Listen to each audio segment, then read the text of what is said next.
¿Cómo están? Bienvenidos sean todos. Un placer de verdad tenerlos por acá nuevamente el día de hoy.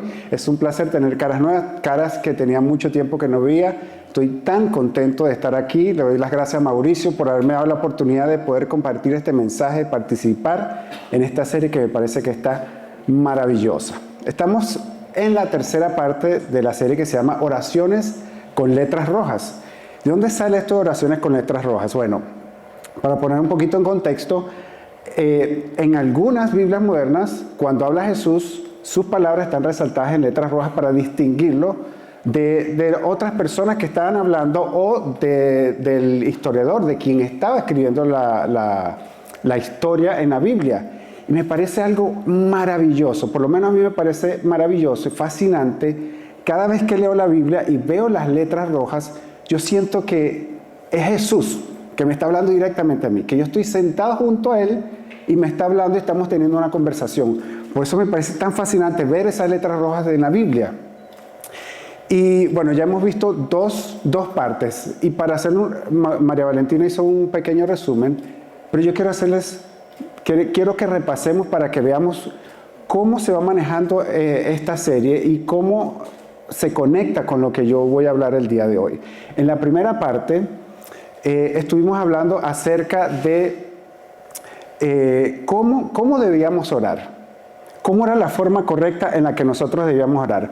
Había un discípulo que se acercó a Jesús y le dijo, enséñanos a orar. Imagínense qué estaría diciendo Jesús en la forma que lo estaba diciendo, que le dice, enséñanos a orar. O sea, un discípulo que se codeaba con Jesús todos los días y le dice, enséñanos a orar. Uno pensaría, bueno, ¿cómo no va a saber orar? Entonces eso nos da a nosotros una esperanza de decirle, o de pensar o pedirle a Dios que nos enseñe a orar. Y Jesús le dice, oren de esta manera. Padre nuestro, que estás en el cielo, les da la oración más famosa de toda la Biblia, que todo el mundo conoce. Una gran mayoría, por lo menos espero que todo el mundo lo conozca. Pero lo importante no es la estructura que tenía esta oración. Lo importante es que debíamos nosotros entregar la voluntad, nuestra voluntad, a la voluntad de Dios. No querer hacer nuestra voluntad, sino que Dios hiciera nuestra voluntad.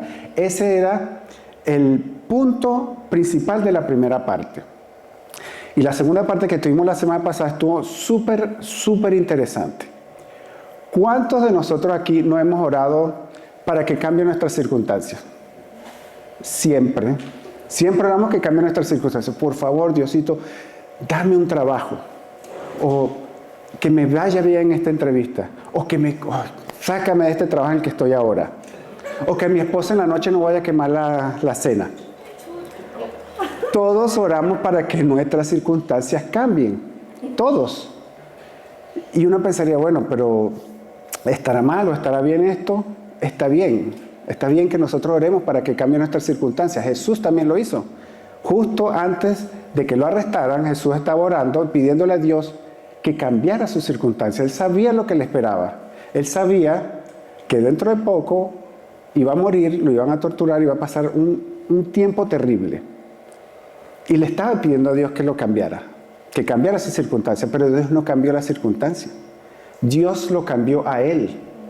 Entonces, el punto principal de la semana pasada era que a veces Dios no cambia las circunstancias, las puede cambiar y las ha cambiado, pero hay veces que no cambia. Pero lo que sí cambia cuando oramos es a nosotros mismos, como le pasó a Jesús. Entonces, entregamos nuestra voluntad a Dios, eso es lo primero. Y segundo, que a veces la oración no cambia las circunstancias, sino a nosotros. Y ya sabemos cómo orar, pero hoy vamos a aprender a cómo no orar, cómo no debemos orar.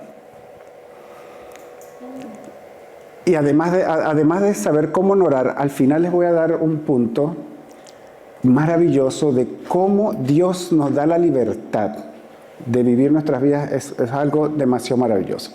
Entonces, ¿cómo no debemos orar? Jesús lo hizo a través de una parábola, y él enseñaba muchas veces de esta manera, con parábolas. Aplicó esta técnica en varias ocasiones para dar a entender lo que él quería, el punto al que él quería llegar. y lo hizo de manera maravillosa como siempre lo hacía Jesús. Y esta parábola fue escrita por una persona muy meticulosa, muy detallista, que era médico y su nombre era Lucas. Está en una de las biografías de la Biblia, en el Evangelio de Lucas, específicamente en el capítulo 18. Y en la medida que vayamos avanzando a través de esta parábola, vamos a ir haciendo pausas y haciendo algunos análisis para ver qué era lo que Jesús quería enseñarnos. Entonces empieza así. Comienza así. Luego Jesús contó la siguiente historia a algunos. Y aquí vamos a hacer la primera pausa. A algunos.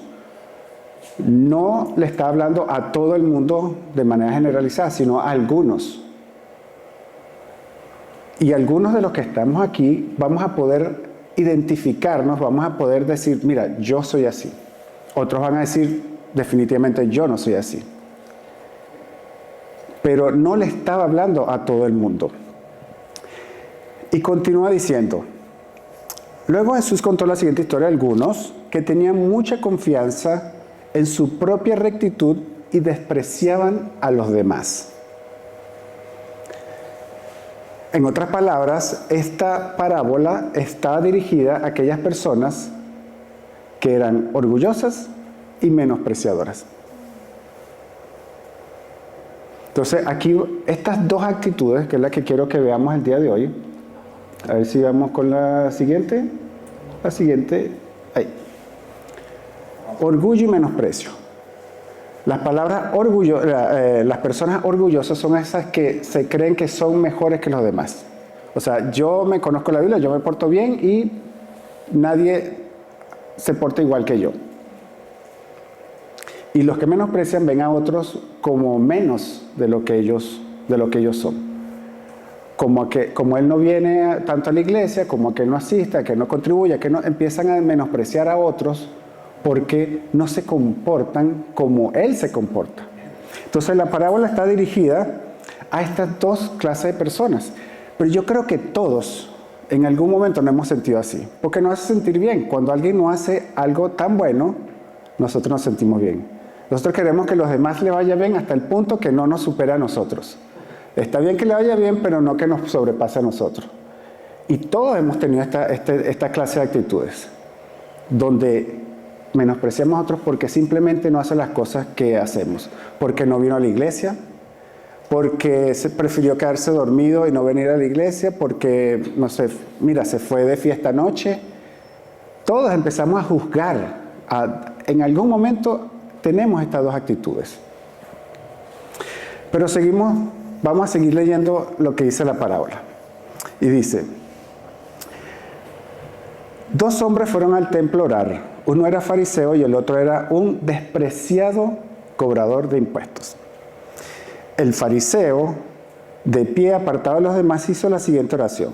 Te agradezco, Dios, que no soy como otros, tramposos, pecadores, adúlteros. Para nada soy como ese cobrador de impuestos. Ayuno 2 veces a la semana y te doy el diezmo de mis ingresos. En cambio, el cobrador de impuestos se quedó a la distancia y ni siquiera se atrevió a levantar la mirada al cielo mientras oraba, sino que golpeó su pecho en señal de dolor mientras decía, oh Dios, ten compasión de mí porque soy un pecador. Les digo que fue este pecador y no el fariseo quien regresó a su casa justificado delante de Dios. Pues los que se exaltan a sí mismos serán humillados y los que se humillan serán exaltados. La parábola muestra a 2 clases de personas que van a orar. Una que lo hace bien y una que lo hace mal. Una donde Dios acepta la oración y otra donde Dios rechaza la oración. Y cuando leemos esta parábola es muy fácil pensar, decir, oh, es fácil la lección. Tenemos que ser como el cobrador de impuestos. Tenemos que tener esa actitud. Es muy fácil. Esa es la lección que debemos aprender el día de hoy, ¿cierto? Y yo estoy seguro que algunos pueden estar pensando, gracias a Dios que yo no soy como ese fariseo, que yo no me estoy comparando con los demás, yo jamás sería capaz de juzgar a otro. Pero todos caemos en esa trampa de pensar, o de criticar a otros, juzgarlos por lo que están haciendo. Pero Jesús es impresionante cómo Jesús siempre era tan maravilloso y nos coloca a todos en el mismo plano emocional y hace que cuando terminemos de leer la historia nos cae mal el fariseo, pero el cobrador de impuestos es una maravilla, es el héroe de la historia. Todos seamos como el cobrador de impuestos, ¿cierto? Pero vamos a ver otro punto de vista del fariseo. Y para esto yo quiero que ustedes se quiten todo juicio, olviden todo lo que saben de los fariseos. Todo lo que uno suele pensar de los fariseos, yo quiero que ustedes se lo quiten de la mente y abandonemos todo juicio. ¿Qué conocemos los fariseos? Súper religiosos. Mataron a Jesús. Fueron los que dieron hasta que mataron a Jesús. Eran unos pillos porque cada vez que Jesús oraba donde ellos estaban, entonces le hacían preguntas para ver si caía, a ver si pecaba de alguna manera. Siempre estaban detrás de Jesús para ver si lo hacían equivocarse. En fin, o sea, eran unos engreídos, eran unos desgraciados. Todo el mundo, tú le dices, fariseo, y es como si le estuvieras metiendo con su mamá. Así son los fariseos, así todos vemos a los fariseos. Pero quiero que olviden un momento todo eso que sabemos los fariseos, porque son terribles. Uno ve a los fariseos y dice, jamás voy a querer ser como los fariseos. Pero vamos a darle un poquito de crédito a los fariseos. Vamos a cambiar ese paradigma y démosle un poquito de crédito. Veamos la siguiente. El fariseo, él estaba orando y decía, no soy como otros, tramposos, pecadores o adúlteros. Ayuno 2 veces a la semana y te doy el diezmo de todo lo que gano. O sea, el tipo no era tramposo, no engañaba a su mujer, seguramente tenía unos hijos y los llevaba a las actividades escolares, seguro de vacaciones los llevaba al mar de Galilea, iba a los juegos de fútbol. O sea, el tipo era buena gente. O sea, si ustedes se ponen a ver todo lo que él está diciendo ahí, era buena gente. Ayunaba 2 veces por semana. La ley dice que debía ayunar 1 vez al año, por lo menos lo hacía 2 veces por semana. Yo ni siquiera puedo llegar a mitad de mañana sin comer. Y este señor lo hacía 2 veces por semana. Y daba el diezmo. ¿Quién no va a querer tener un fariseo así en su iglesia dando el diezmo toda la semana? Todos, o sea, los que trabajamos en la iglesia, los que servimos, vamos a querer a alguien así. El tipo era buena gente. Si ustedes se ponen a ver, él no era mala persona. No era mala persona. Pero los conocemos como unos desgraciados. No era mala persona. Veamos la siguiente. Ahora vamos a ver otro punto de vista del cobrador de impuestos. ¿Qué dice la parábola que acabamos de leer acerca del cobrador de impuestos? ¿Qué dice? Ahí está. Le cayó bien a Dios por su oración. Salió justificado y era una persona humilde. O sea, todos queremos ser como el cobrador de impuestos. O sea, acabamos de verlo. Dio una oración muy corta y Dios lo justificó. Todos, él era el héroe de la historia. Todos queremos ser como el cobrador de impuestos, todos. Pero ¿cómo eran realmente los cobradores de impuestos? ¿Cómo eran? Traidores. Eran judíos al servicio del Imperio Romano. Judíos, o sea, eran de la misma gente que se saltó la barda y empezó a servir a los romanos. Eran ladrones porque no solamente cobraban los impuestos, sino que le sacaban más plata a la gente para ellos quedarse con parte de los impuestos. Eran despiadados porque el que no pagaba los impuestos seguramente los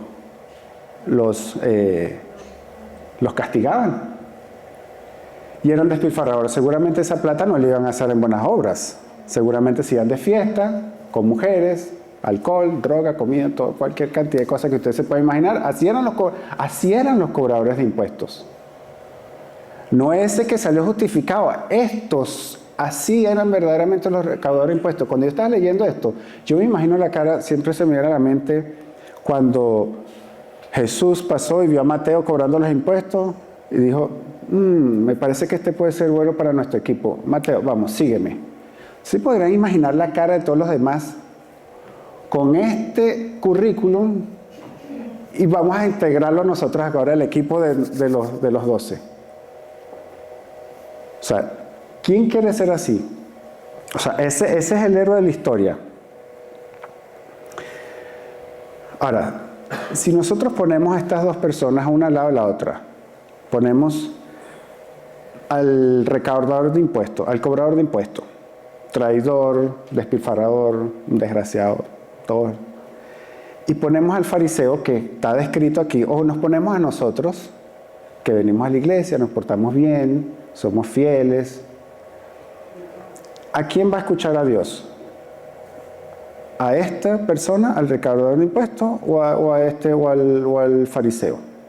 Para ponerle un contexto que lo entendamos un poquito mejor, porque estas historias a veces parece que son muy lejanas porque están en la historia y fueron hace mucho tiempo. Imagínense a un político que le cobra impuestos a la gente, pero se despilfarra la plata, roba a las personas, a todos nosotros, nuestros impuestos, se los gasta en fiestas, lo vemos por ahí de farras por ahí. O nos vean, o nosotros, que venimos a la iglesia, nos portamos bien, somos fieles a nuestras parejas, queremos a nuestros hijos, contribuimos con la comunidad.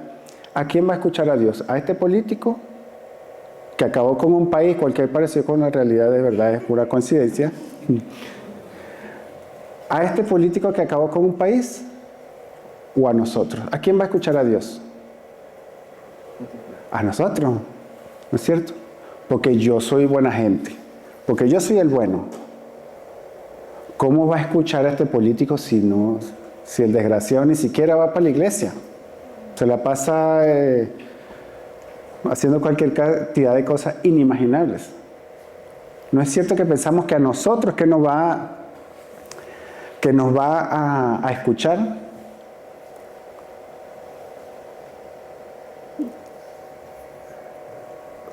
Pero lo que demuestra la parábola no es que escuchó al fariseo, a la persona buena gente, fue al cobrador de impuestos. Y uno piensa, ¿qué escuchó en la oración del fariseo que no le gustó? ¿Cuál es el meollo de este asunto? Porque no es la oración, no es las palabras, no es la forma en que nosotros oramos. Ese no es el meollo del asunto. Y esto es lo que quiero que sepan. No es la oración, es nuestro corazón lo que Dios ve. Dios está más interesado en nuestro corazón que en nuestra oración. Es bueno tener una estructura, como Jesús lo hizo, que nos dio el Padre Nuestro, y decir, pero eso no es en lo que Dios está interesado, es nuestro corazón, la forma en que nosotros nos presentamos ante Él. El fariseo fue ante Dios diciéndole, mira, yo soy bueno, yo hago esto y esto, y estoy seguro que puede haber sido él, no todos eran tan malos como usualmente lo pensamos. Y el fariseo fue ante Dios y le dijo, mira, yo soy bueno, soy fiel, hago las cosas bien, quiero a mi familia, doy el diezmo, hago todo lo que tú quieras. Pero no tenía un corazón dispuesto a Dios de humildad y decir, aquí estoy yo. ¿Cuándo nos escucha Dios? ¿Cuándo creemos nosotros que Dios nos está escuchando? ¿No es cierto que pensamos que cuando cuando nos portamos bien, Dios nos está escuchando? Cuando vengo a la iglesia, cuando me porto bien, cuando no hago nada malo, cuando ni siquiera tengo pensamientos pecadores, ahí nosotros pensamos que Dios nos está escuchando. O cuando decimos, no soy de esta manera. No, yo no soy como ese padre que abandonó a sus hijos. Yo no soy como esa persona que se la pasa todos los viernes en una fiesta. Yo no soy como ese que anda mirando a las mujeres. Yo no soy como otros que anda deseando. Ahí pensamos que Dios nos está escuchando, que nos escucha. Cuando no somos como otros. Cuando somos buenos y cuando no somos como aquel otro que queremos que es malo. Y creemos que no nos escucha cuando nos portamos mal. Cuando pecamos, cuando tenemos esos pensamientos o cuando no somos como nosotros queremos ser, uno dice, Dios no me va a escuchar. Definitivamente Dios, ahora sí, metí la pata, Dios no me va a escuchar. Dios no me va a escuchar. ¿Quién va a querer escuchar? ¿Cómo me va a acercar yo a Dios? ¿Cómo le voy a orar? ¿Cómo me va a querer escuchar si yo acabo de pecar? Imposible que Dios me vaya...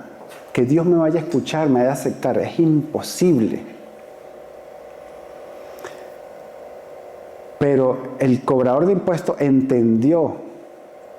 Él lo entendió. Él entendió el mensaje. Vamos a ver la siguiente. Él sabía que si dependía de él, su vida estaba acabada. Eso fue lo que él entendió. Él sabía que si dependía de él, estaba acá. Iba a venir, yo creo que él sentía, bueno, va a venir Dios, va a bajar su dedo, me va a aplastar y hasta aquí llegué. Porque es que no vale nada. Yo robo a la gente, me la paso, soy infiel a mi esposa, maltrato a los mismos de mi pueblo, los maltrato, o sea, hago cualquier cantidad de cosas. Él sabía que nada de su comportamiento era noble y digno para hacer ante Dios. Pero él entendió que no se trataba de su comportamiento. Nada de lo que hubiese él hecho iba a hacer que Dios lo aceptara. Pero él entendió que no dependía de él, sino de la misericordia de Dios.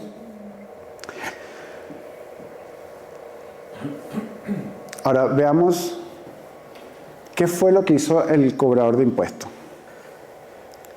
Él llegó y hizo una simple oración. Él dijo, oh Dios, ten compasión de mí. Ten compasión de mí. Él ni siquiera está diciendo, Dios, perdóname. Él ni siquiera está diciendo, olvida mis pecados, olvida todas estas cosas malas que yo hice. Él simplemente dijo, Dios, ten compasión de mí. Y eso es lo que hizo que Dios aceptara la oración del cobrador de impuestos. Muchas veces nos acercamos a Dios, oh, perdóname, y no está mal pedir perdón, no es que dejemos de pedir perdón a Dios o le pidamos que olvide nuestros pecados, no acepte. Pero no hace falta, porque no depende de nosotros. ¿De qué depende la relación con nosotros? De Dios con nosotros.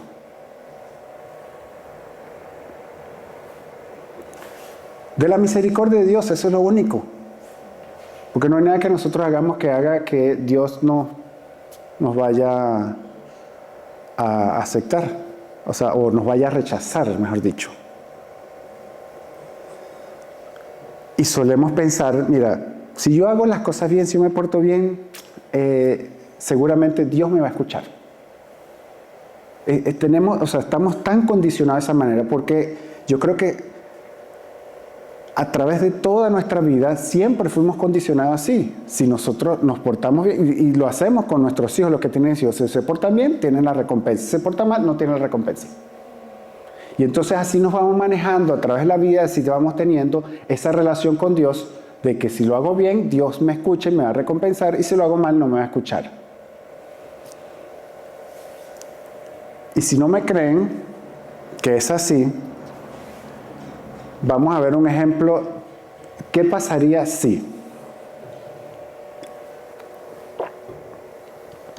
¿Qué pasaría si el cobrador de impuestos hiciera lo siguiente? Termina la oración que hizo, oh Dios, ten compasión de mí. Termina esa oración, sale del templo y se va a seguir cobrando los impuestos. Le es infiel a su esposa, le maltrata a otros judíos, termina su oración, oh Dios, ten compasión de mí, y sale y empieza a pecar nuevamente. O hace lo siguiente, termina la oración y cambia radicalmente. Sale, va directo para su casa, no va a buscar a otras mujeres sino a su esposa, trata bien a sus hijos, empieza a cambiar, empieza a tratar bien a los otros judíos.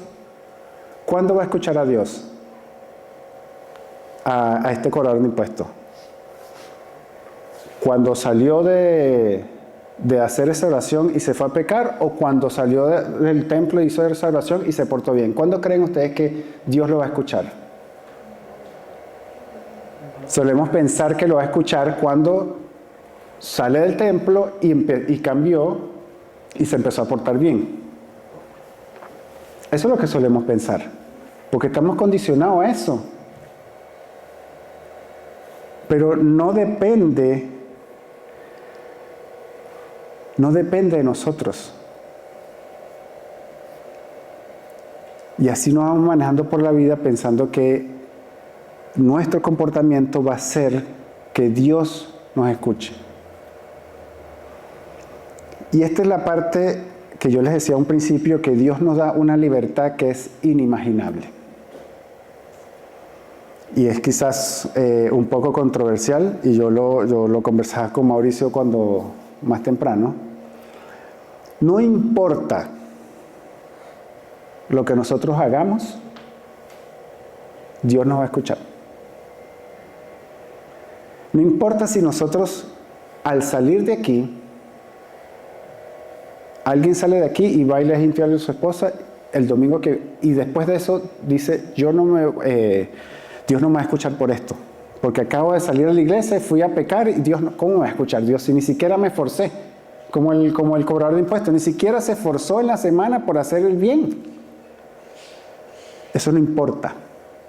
Dios nos va a escuchar, porque no solamente Dios nos ama incondicionalmente, sino que nos escucha incondicionalmente. Y yo no estoy alentando a nadie aquí para aclarar, porque puede haber unos cuantos detractores que van a decir, mira, este señor que nos dio el mensaje está diciendo que salgamos a pecar y hagamos cualquier cantidad de cosas. No estoy diciendo eso. Estoy diciendo que si cometemos algún pecado, tenemos la posibilidad de acercarnos a Dios, no importa lo que hayamos hecho. Amén. No importa lo que hayamos hecho, porque no depende de nosotros, depende de Dios.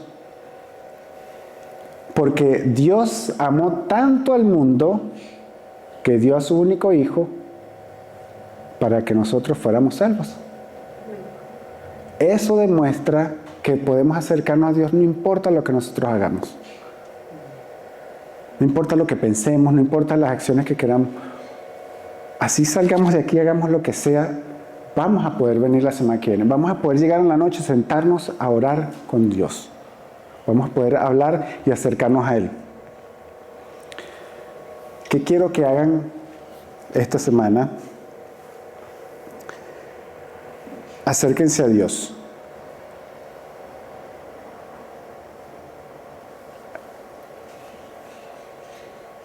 Eso es lo único que tienen que hacer. Acérquense y oren. No importa lo que hayan hecho, porque tenemos la libertad de acercarnos a Él. Muchas veces a mí me ocurrió así como, no sé, pienso en cosas malas, o sea, en algún pensamiento malo digo, no puede ser que Dios no me vaya a escuchar si yo acabo de pensar esto, es imposible que Dios me vaya a querer escuchar. Y lo pensé hace muchos años atrás, cuando antes de convertirme en cristiano, decía, bueno, Dios, es imposible que me vaya a escuchar y que yo tenga algún tipo de relación con Él. Pero hoy quiero liberarlos de eso, de pensar que tienen que portarse de cierta manera para que puedan acercarse a Dios. Acérquense, no importa lo que hayan hecho. Y oren, porque no depende de nosotros. Y es como decía la oración creo que creo que aparte del Padre Nuestro, la mejor oración es esa de, oh Dios, ten compasión de mí, porque todos vamos a pecar de alguna manera. Todos nos vamos a pecar. Jesús puso la barra muy alto.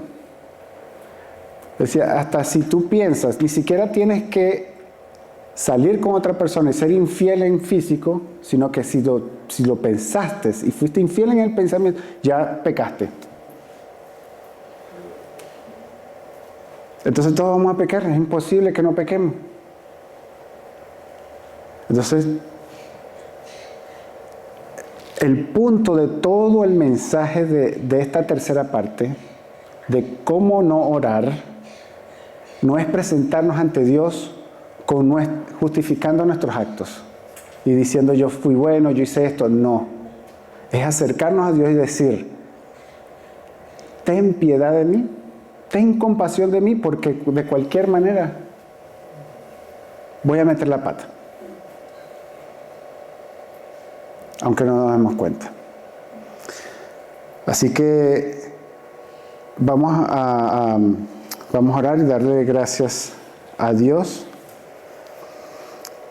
Padre, te damos las gracias porque fuiste tan maravilloso, tan amoroso, que tú nos permites acercarnos a ti, aun cuando hayamos pecado.